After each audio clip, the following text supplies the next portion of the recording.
de la mort en Égypte, il les a demandé de célébrer la Pâque.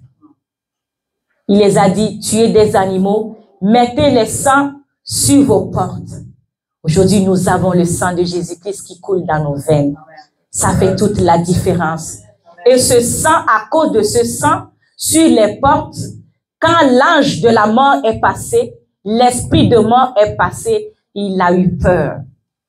Il n'a pas pu rentrer dans les maisons où il y avait les sangs des boucs et les sangs des agneaux. Imaginez maintenant que vous avez le sang du Christ. Nous ne devons pas trembler devant l'ennemi. Nous ne devons pas trembler devant les adversités. Alléluia. Et Pharaon, à l'époque, sa puissance était tellement forte que Moïse a dit, Seigneur, ça prend un Dieu pour faire face à Pharaon. Et Dieu a dit à Moïse, je fais de toi Dieu. Va. Ce matin, je te dis, tu es Dieu. Va. Tu es Dieu. Va. Ne regarde pas tes soucis. Ne regarde pas l'adversité. Dieu a fait de toi Dieu. Alléluia. Gloire à Jésus. Il faut seulement des fois regarder à ce que Dieu attend de moi face à cette situation. La réponse vient immédiatement.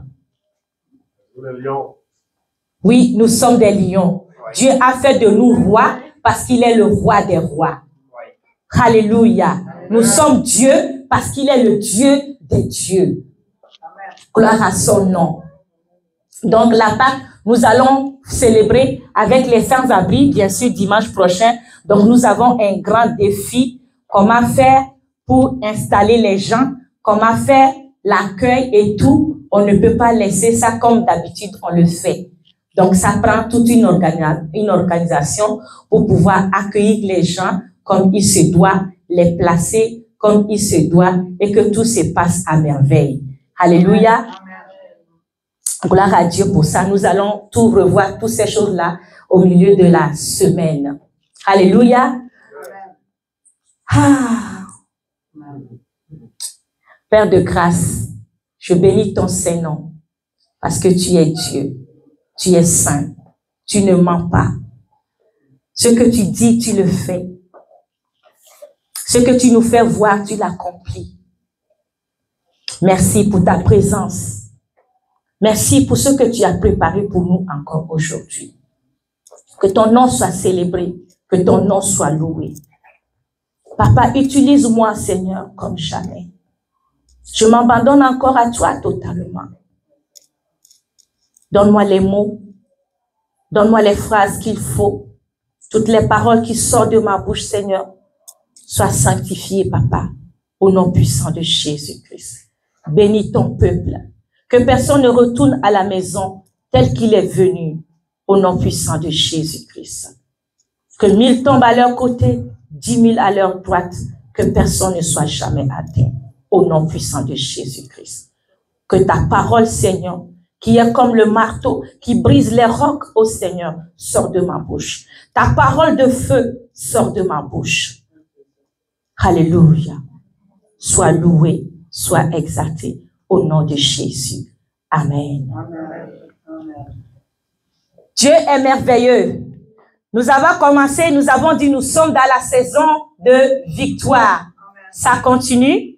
La semaine passée, nous avons eu à conclure que pour rentrer dans le monde de victoire, pour savoir si tu es dans la victoire, la première des choses, les premiers pas, c'est de savoir et être sûr et certain que tu as le salut, que tu as le Seigneur Jésus-Christ comme Seigneur et Sauveur. Alléluia. C'est ce que nous avons vu la semaine passée. Aujourd'hui, nous continuons. La deuxième chose aujourd'hui va nous parler de notre caractère. Maintenant que nous sommes devenus enfants de Dieu, maintenant que nous avons le salut, comment maintenons-nous ce salut-là? Comment maintenant vivons-nous ce salut-là? Quel est notre comportement? Quels sont nos agissements? Alléluia, dans ce monde de victoire. Nous allons lire la parole de Dieu dans Luc 7, versets 1 à 10. Luc 7.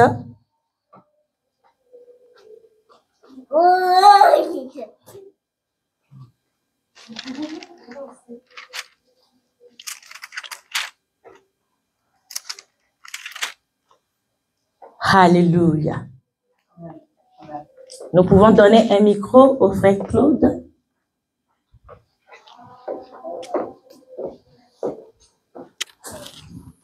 C'est correct.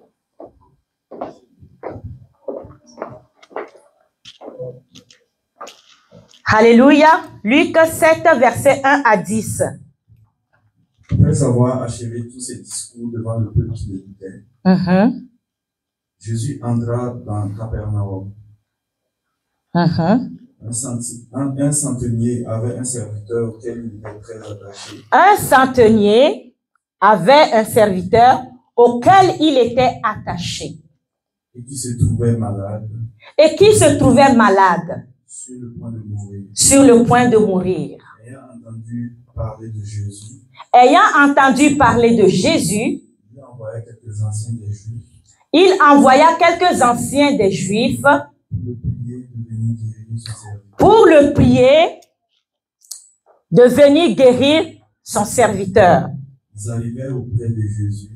Ils arrivaient auprès de Jésus. Et lui adressaient d'instantes supplications. Et lui adressèrent d'instantes supplications. Disant. Il mérite que tu lui accordes cela. Il mérite que tu lui accordes cela. Car il aime notre nation.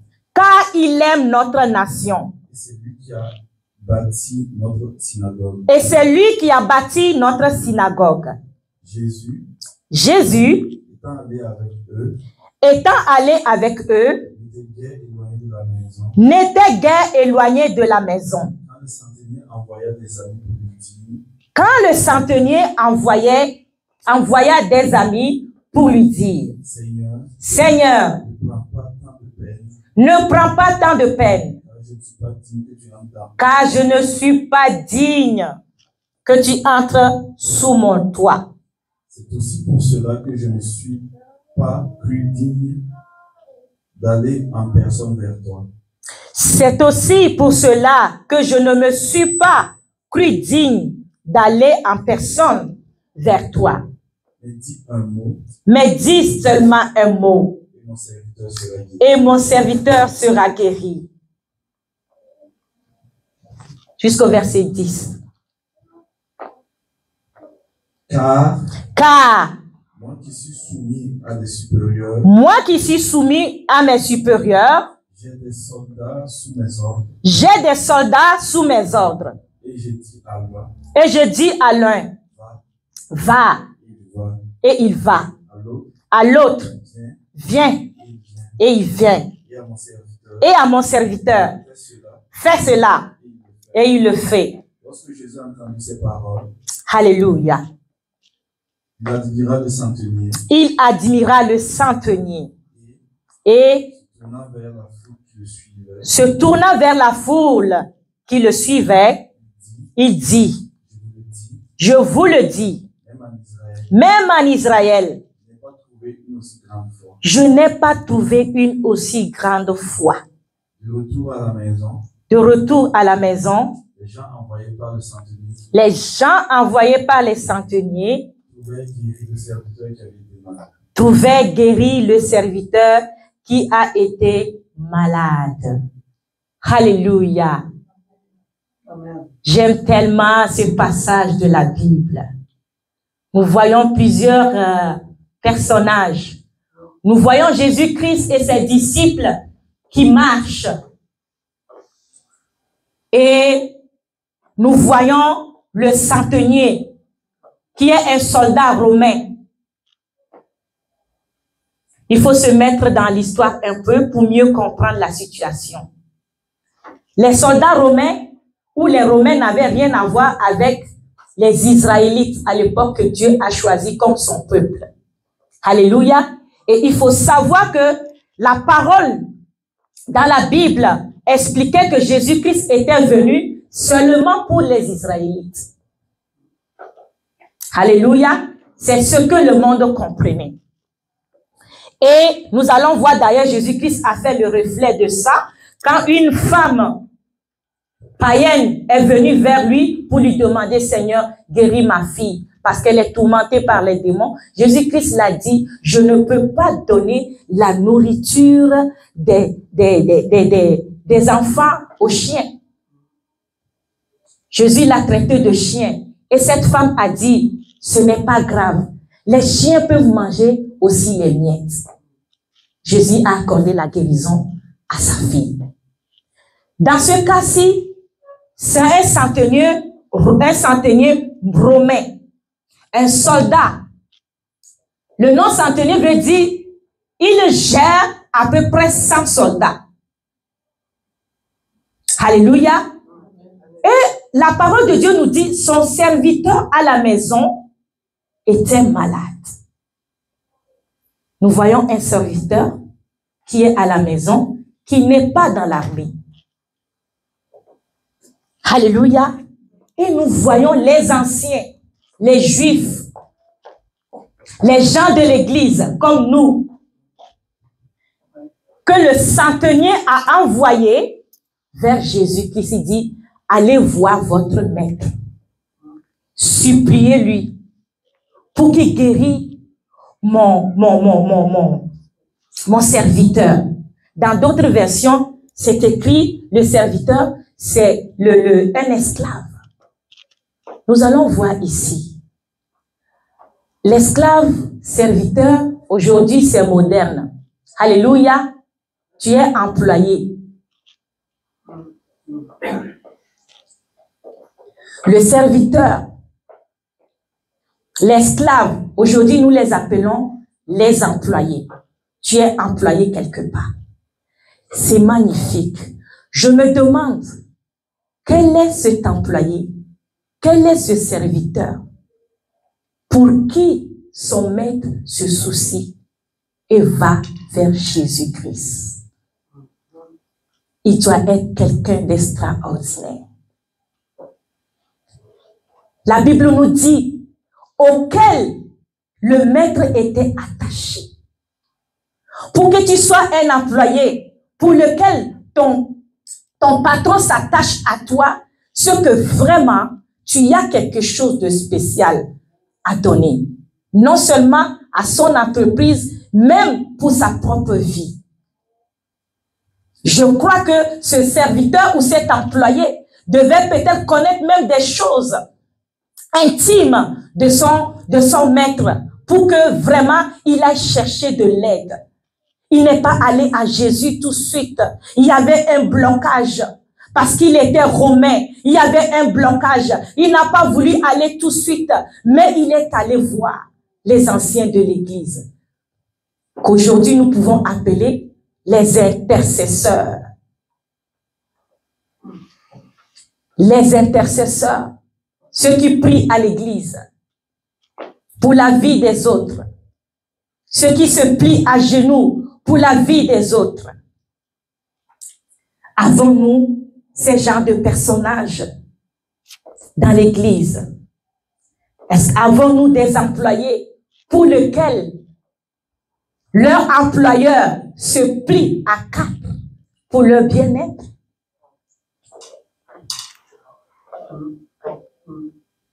La victoire, ça prend un caractère spécial.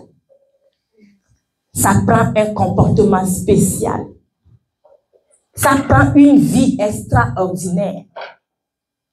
Alléluia. Et ces serviteurs, je me demande qu'est-ce qu'il a fait de spécial pour que son maître ne veuille pas se passer de lui. Nous sommes enfants de Dieu.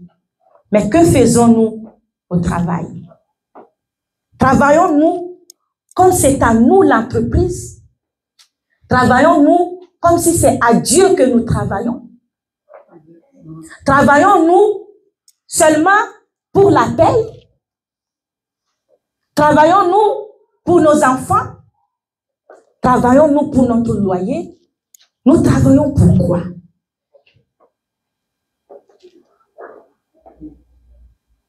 Donc, nous voyons dans le monde de la victoire, nous avons plusieurs personnages. Les employés, les chefs d'entreprise, qui est le centenier.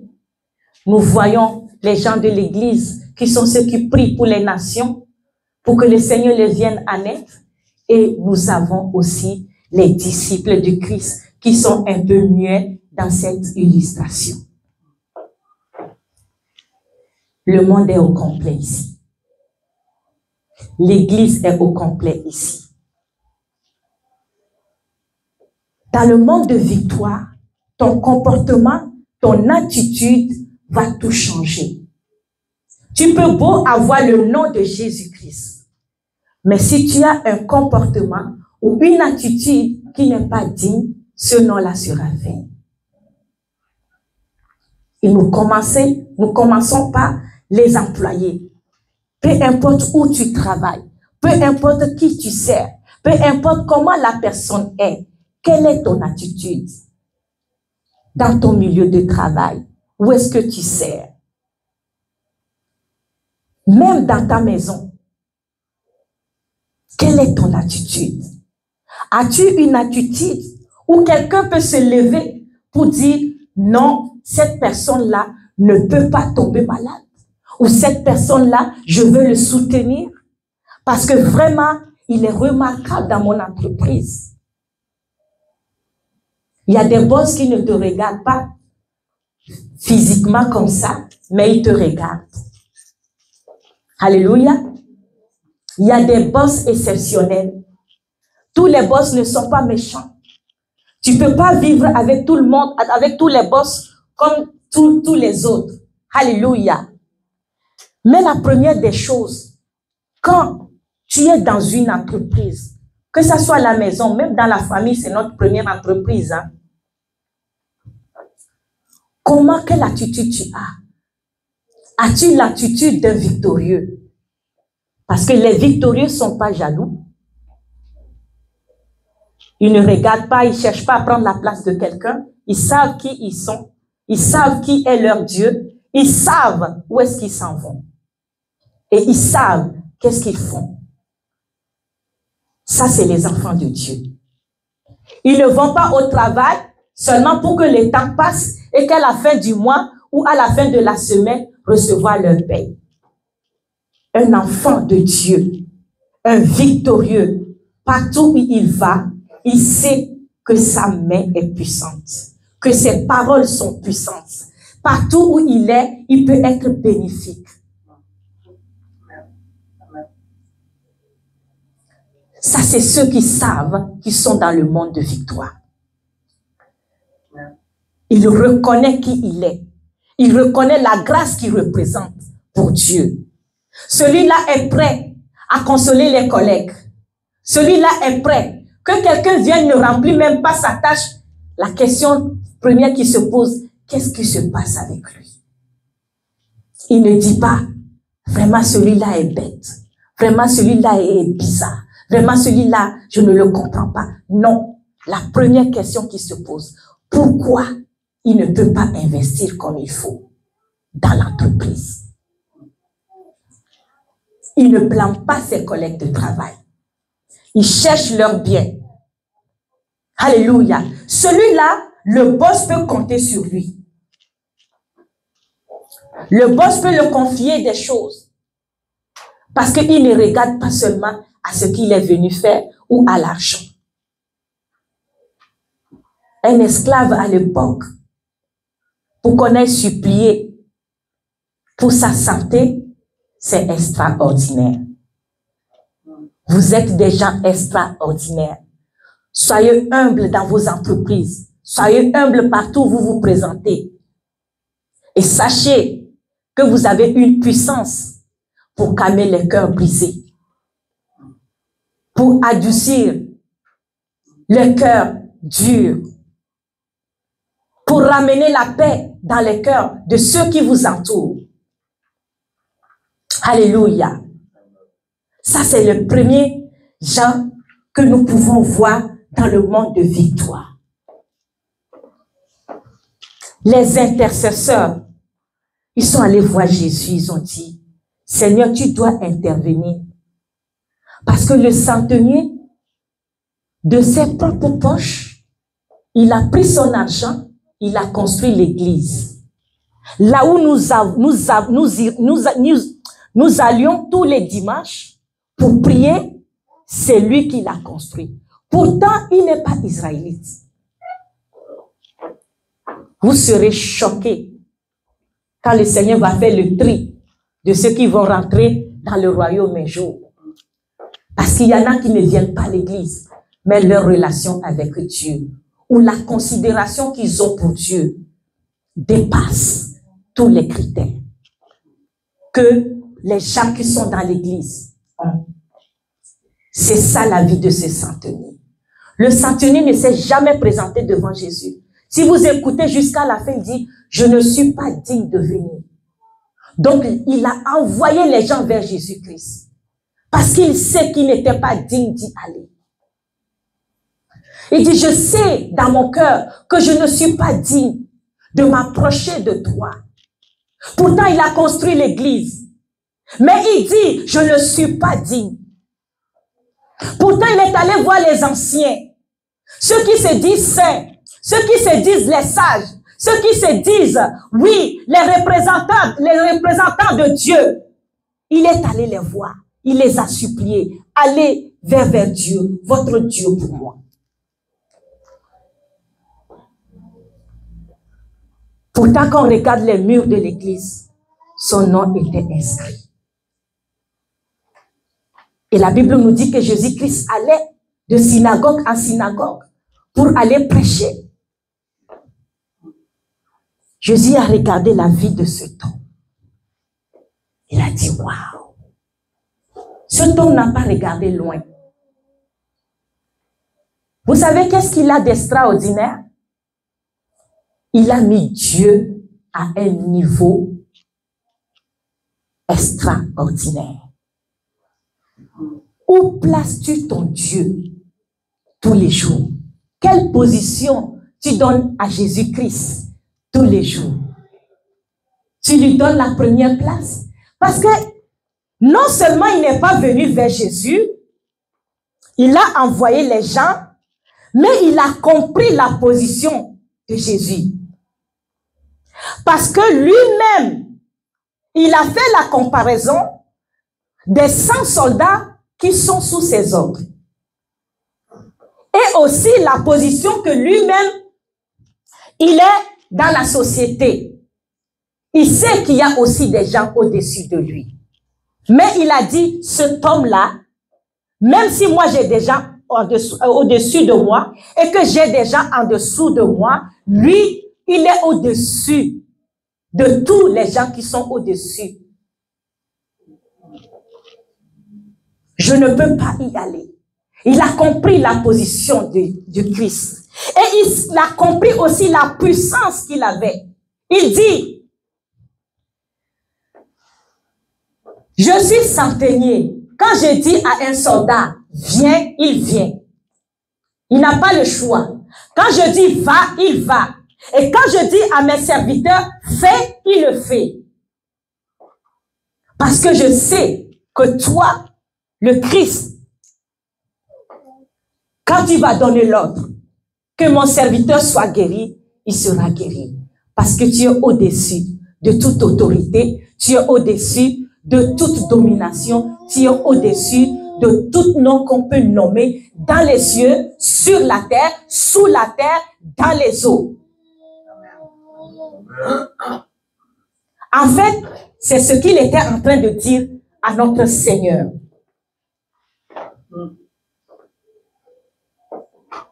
Où places-tu Dieu? Ça fait partie de notre caractère en tant que des victorieux.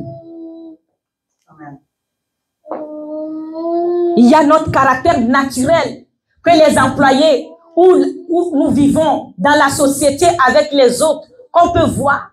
Mais il y a le caractère spirituel maintenant, où tu positionnes ton Dieu. Jésus-Christ l'a admiré. Il a dit, waouh, dans toute Israël, si je peux dire dans toute l'église, je n'ai jamais vu une foi aussi grande. Mais la parole de Dieu nous dit que sans la foi, nous ne pouvons pas être agréables à Dieu. Et je dis ça souvent. Je dis ça souvent. Alléluia. Nous mangeons du foufou. Nous mangeons du riz. Nous mangeons du spaghetti. Qu'est-ce que Dieu mange? La foi. Dieu est le consommateur de foi. La foi que tu as, c'est ça qui nourrit Dieu dans ta vie. Moi, si je viens chez toi, tu ne me sers pas à manger, tu ne me donnes pas à boire, tu ne m'accueilles pas bien, moi, je ne viendrai pas. J'irai là où on m'accueille bien. Alléluia. Dieu aussi, quand il nous invite tous les dimanches ici à venir célébrer ce qu'il a déjà fait pour nous, quand nous venons avec foi, ou nous venons les bras brûlants. Ça fait la différence. Dieu aussi veut manger avec nous.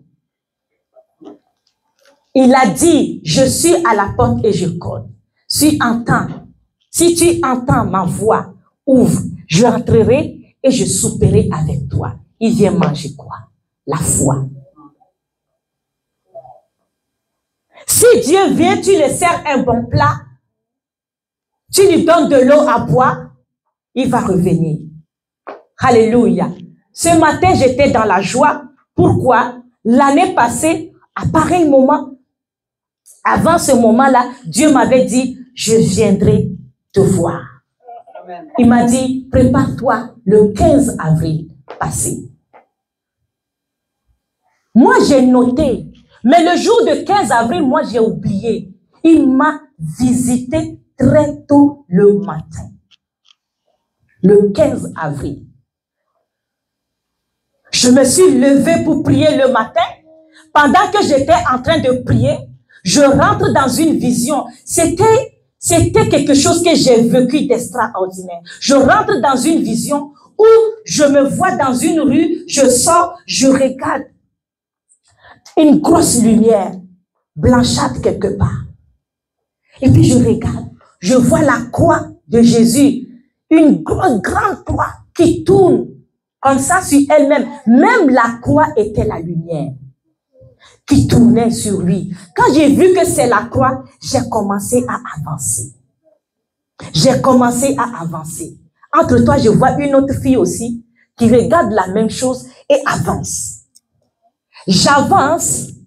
Quand je m'approche seulement un peu, je ne suis pas très proche, juste un peu, je vois Jésus-Christ en personne, mais tout lumineux aussi. Il vient, aujourd'hui je vais le dire, il vient, il me fait face et il entre en moi. J'ai eu peur.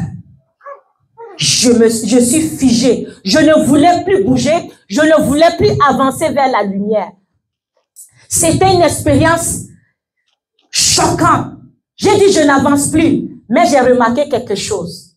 Je n'étais plus capable de contrôler mon corps. Le fait de ne plus vouloir avancer, ça ne marchait pas. Il y a une force qui me poussait et je faisais ça. Il me poussait, je faisais ça. Il me poussait, je faisais ça. Jusqu'à ce que j'entre dans la lumière. C'était vraiment une immense lumière. Et à ma grande surprise, quand je suis rentrée, je voyais que je n'étais pas seule. Il y avait d'autres personnes.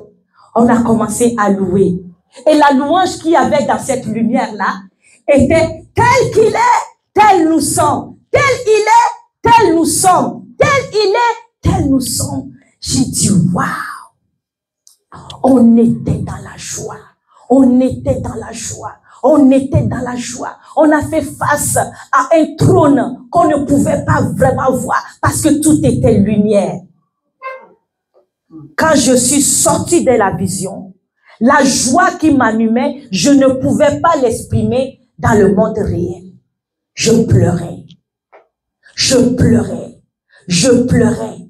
Je dis c'est vrai. J'ai compris cette parole qui nous dit que c'est Dieu qui nous attire. Amen. Si Dieu ne t'attire pas, tu ne seras pas ici aujourd'hui. Si Dieu ne t'a pas attiré, Dieu n'a pas sonné la cloche pour toi, tu ne serais pas ici ce matin. Tu ne le chercheras pas. Sache que c'est Dieu qui t'attire vers lui. C'est là où j'ai compris que oui, la croix m'a allumé, mais j'ai commencé à avancer. Mais plus près, c'était...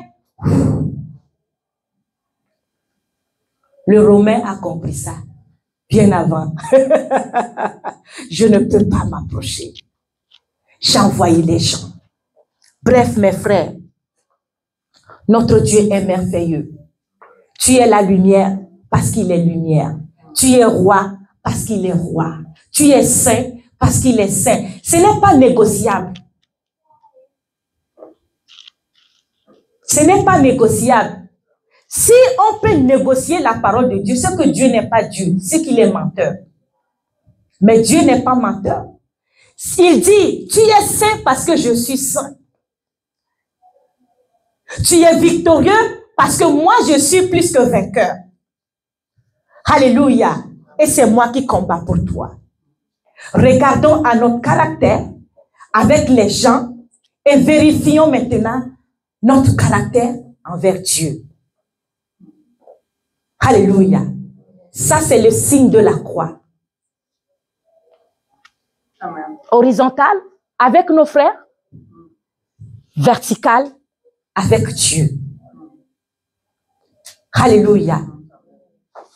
C'est ça qui décrit maintenant que tu es véritablement dans le monde de victoire. La paix avec les autres.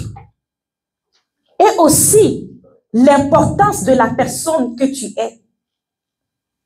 Parce que dis-toi une chose, quand tu sors, juste un pas que tu fais, parce que tu fais partie du monde de la victoire, ce que tu dégages, toi, tu ne vois pas. Mais les sorciers voient. Oui, ils le sentent. Le monde des ténèbres voit, ils le sentent et ils tremblent. Parce que Dieu est avec toi. Donc, tu n'as pas besoin de forcer les choses pour avoir un bon poste ou pour avoir un travail.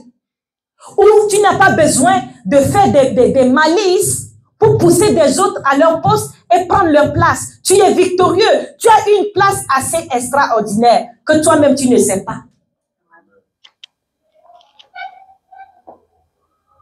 Alléluia.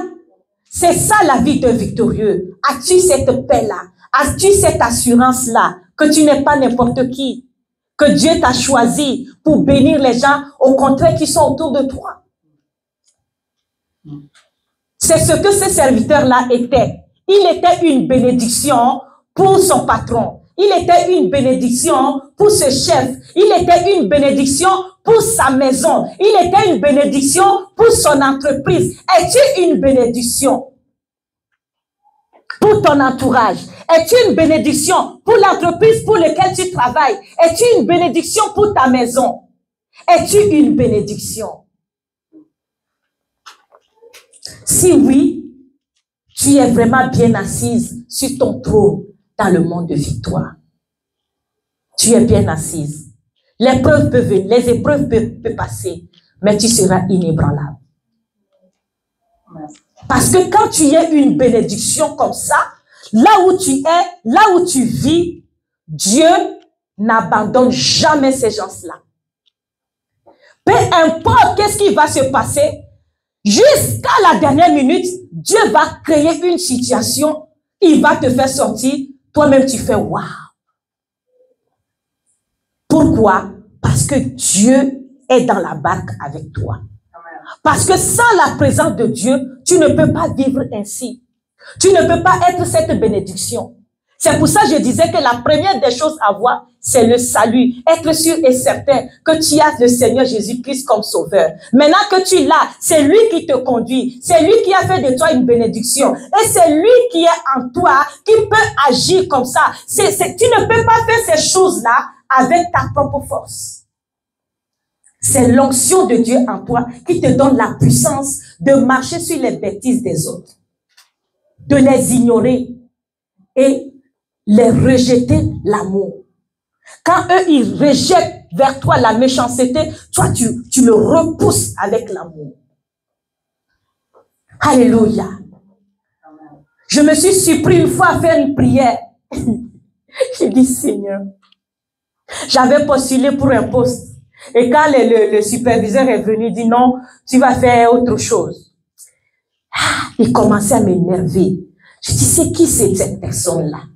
Je me suis surpris. Je priais, Seigneur, oh, tout ce que je ne veux pas là, c'est de l'en vouloir. Parce que ça a commencé à me pomper.